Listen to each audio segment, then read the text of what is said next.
Good morning बच्चों।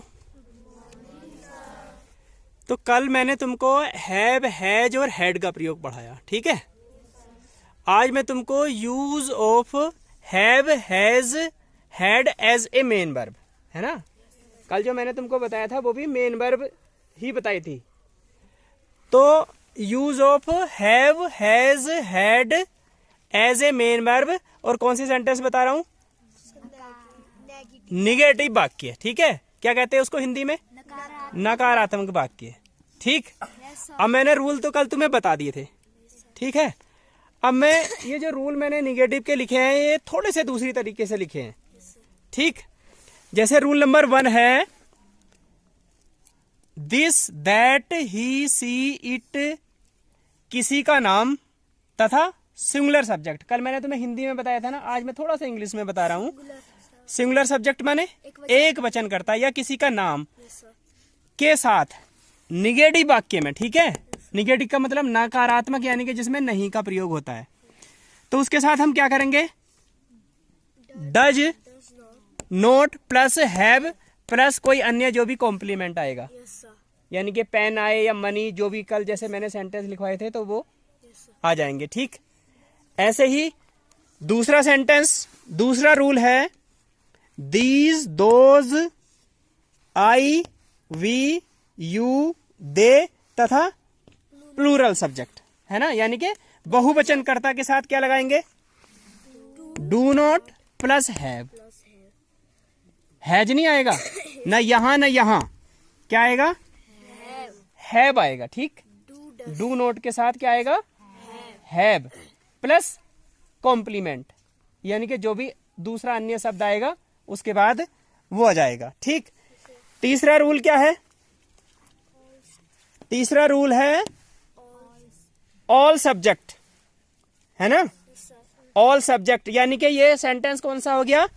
ये मैंने नीचे लिखा भी है पास्ट टेंस, यानी कि जिसमें था, थी, थे का प्रयोग होगा, ठीक है। तो उसके साथ क्या करेंगे हम? निगेटिव वाक्य में डिड नॉट प्लस हैव। अभी तक हम क्या कर रहे थे? हैड कर रहे थे, है ना। था, थी, थे वाले वाक्य में किस चीज का प्रयोग कर रहे थे? हैड का प्रयोग कर रहे थे। लेकिन अब क्या होगा?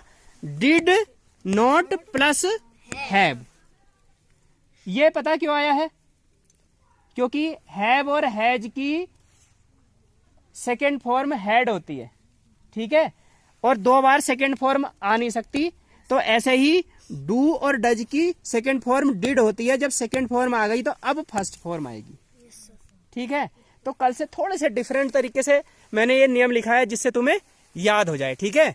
ये मैंने लगा दिया है, ये फॉर्मूला याद करना है, ये फॉर्मूला याद करना है, और एक ये वाला फॉर्मूला तुमको याद करना है, ठीक है। अब आगे बताता हूं मैं तुमको एग्जाम्पल के तौर पर सेंटेंस। तो बच्चों मैंने तुम्हें पहले ये रूल बता दिए, ठीक है। अब इसके मैं तुमको एग्जाम्पल मैंने लिख दिए हैं ब्लैक बोर्ड पे, तो मैं अब तुमको एग्जाम्पल बताता हूँ, ठीक है। तो सबसे पहला एग्जाम्पल है पहले वाले रूल का, ठीक है। उसके पास सेब नहीं है, ठीक है। तो सबसे पहले सब्जेक्ट क्या हुआ हमारा? सब्जेक्ट उसके पास। तो उसके पास के मैंने बताया था ही या सी लिख सकते हैं हम, है ना। तो ही, ठीक। अब सब्जेक्ट के बाद क्या लगाएंगे हम? हैं? Does not. सब्जेक्ट के बाद क्या लगाएंगे? ये सब्जेक्ट लिखे हैं ना, ये फॉर्मूला इधर देखते रहो हाथ के हाथ। सब्जेक्ट के बाद ही आ गया, डज नॉट, ठीक है। उसके बाद क्या लगाएंगे? हैव लगाएंगे यार, हैव नहीं आएगा ये। तो फिर he does not have an apple, full stop. ये एन भी आ गया, देखो एप्पल के साथ एन आता है, ये पता ही होगा तुम्हें, ए एन दा के प्रयोग में। दूसरा एग्जाम्पल है मेरी बहन के पास 1 रुपए का नोट नहीं है, ठीक। तो मेरी बहन, मेरी बहन सब्जेक्ट हमारा, तो क्या बनाएंगे इसको हम? My sister. निगेटिव के लिए क्या आएगा? अब डज भी तो आएगा इसके साथ, डज नॉट, ठीक है। फिर क्या आएगा? हैव, हैज, हैड में हैव। तो my sister does not have क्या आएगा? 1 rupee note. ए भी तो बताया था, ए और फिर 1 भी आएगा, ए 1 रुपी नोट, ठीक है, ए 1 रुपी नोट, ए भी आ गया। कल पूछ रहा था ना तू Yes sir. कि 1 क्यों नहीं आया? एक रुपए का नोट, इसका मतलब है एक रुपए का नोट। ठीक, कल एग्जाम पे मैंने उसमें सेंटेंस में भी तुमको लिखवाया था। तो my sister does not have a 1 rupee note, ठीक है, ए भी आया 1 भी आया। एक नोट को बताने के लिए ए का प्रयोग हुआ क्योंकि रुपए का एक नोट है, ठीक है। अगर यहाँ पे 1 रुपए के 4 नोट होता है तो 4 1 रुपी नोट हो जाता। समझ में आ गई ना? ये समझने की जरूरत है यहाँ वाली चीज ही। अब आता है ये दूसरे वाला रूल, ठीक। दूसरे वाले रूल का एक एग्जाम्पल लिखा है मैंने, आसान है ये। मेरे पास पेन है, कल लिखाया था मैंने। आज मैंने क्या लगा दिया निगेटिव सेंटेंस में? नहीं लगा दिया। बस निगेटिव सेंटेंस में क्या होता है? नहीं का प्रयोग होता है। भाई इतनी सी तो बात है। तो मेरे पास की अंग्रेजी बताओ, तनुजा बताओ तो। नहीं पता? मेरे पास की आई, और आई के साथ क्या आएगा निगेटिव के लिए, नोट के लिए? डू नोट, या डू नोट। देखो यहाँ लिखा भी है भाई, ये लिख भी है, देख के भी तो बता सकते हो। Yes sir. I do not, और क्या आएगा? Have A pen. A pen, ठीक है, समझ में आ गई ना? Yes sir.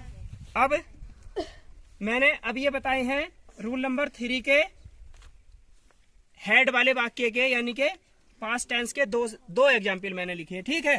तो इसमें है राहुल के पास किताब नहीं थी, तो सब्जेक्ट क्या है हमारा? राहुल। और इसके साथ निगेटिव के लिए क्या आएगा? नोट के लिए did not, did not. Rahul did not, अब क्या आएगा?